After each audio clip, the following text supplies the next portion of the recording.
வணக்கம்.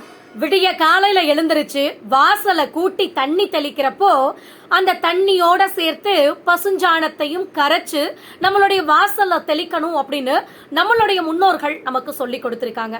எதுக்காக இந்த விதிமுறையை நம்மள பயன்படுத்த சொல்றாங்க அப்படின்னு கேட்டீங்கன்னா, பொதுவா இந்த பசு மாடு கோமாதாவா நாம எல்லாமே வணங்குறோம். நாம மட்டும் கிடையாதுங்க. லக்ஷ்மி தேவி, சரஸ்வதி தேவி, பார்வதி தேவி, இந்த 3 தேவிமார்களுக்குமே தன்னுடைய அன்னையாக நினைத்து வணங்கக்கூடியது இந்த பசுமாட்டை தான். இந்த பசுமாட்டில தான் 30 முக்கோடி தேவர்களுமே வாசம் செய்யறாங்க. இந்த பசுமாட்டினுடைய பின்பாகத்துல லக்ஷ்மி தேவியானவள் வாசம் செய்கிறாள். அதனால தான் இந்த பசுஞ்சாணத்தை கரைச்சு நாம வாசல்ல போடுறப்போ நம்மளுடைய வீட்டுல எப்போதுமே லக்ஷ்மி கடாட்சமும் அந்த பரிசுத்தமான ஒரு காற்றும் நமக்கு ஒரு தூய்மையான ஒரு இடத்தை நமக்கு கொடுக்கும் அப்படின்னு சொல்றாங்க. அது மட்டும் கிடையாதுங்க, நம்மளுடைய வீட்டுல எப்போதுமே ஒரு பாசிட்டிவ் வைப்ரேஷன், ஒரு நேர்மறையான எண்ணங்கள் இருந்துகிட்டே இருக்கணும் நம்மளுடைய முன்னோர்கள் சொல்றாங்க. அது மட்டும் கிடையாதுங்க, இந்த பசுமாட்டினுடைய பின்பாகத்தை பசுவந்தனம் அப்படிங்கிற பேர்ல நம்மளுடைய முன்னோர்கள் அந்த காலத்துல இருந்து இந்த காலம் வரைக்கும் தொட்டு வணங்கிட்டு இருக்காங்க.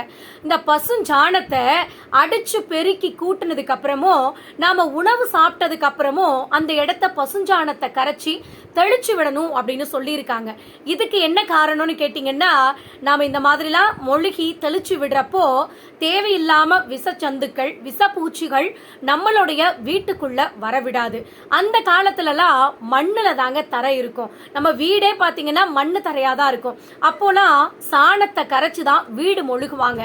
அதுக்கு காரணம் என்னன்னு கேட்டீங்கன்னா, நம்ம வீட்டுல தேவையில்லாமல் கிருமிகளை அண்ட விடாத ஒரு மிகச்சிறந்த வல்லமை படைத்த ஆயுதம் அப்படின்னா அது இந்த பசுமாட்டினுடைய சாணம் தான். அதனால தான் நம்மளுடைய முன்னோர்கள் அன்னைக்கு இந்த விஷயத்தை நம்மளுக்கு சொல்லி வச்சாங்க. அது மட்டும் கிடையாதுங்க, இந்த பசு மாட்டினுடைய சாணம் இருக்கு பாத்தீங்களா, இது நெல் பயிருக்கு, பூச்செடிகளுக்கெல்லாம் மிகச்சிறந்த உரமா பயன்படுது.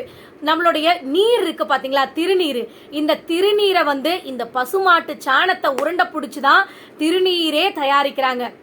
அது மட்டும் கிடையாதுங்க, மிகச்சிறந்த ஒரு தூய்மையான பொருளாக நாமெல்லாம் கருதக்கூடிய பஞ்சகவ்யம் தயாரிக்கிறதுக்கு நமக்கு தேவைப்படக்கூடிய மிகச்சிறந்த பொருள் அப்படின்னா அது இந்த பசுமாட்டினுடைய சாணம் தான்.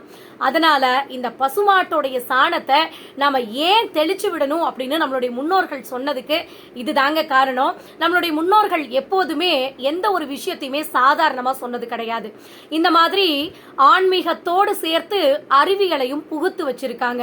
இன்னைக்கு இருக்கிற காலகட்டத்துல நாங்கெல்லாம் சீக்கிரமா வேலைக்கு போடுறதே பெரிய விஷயமா இருக்கு.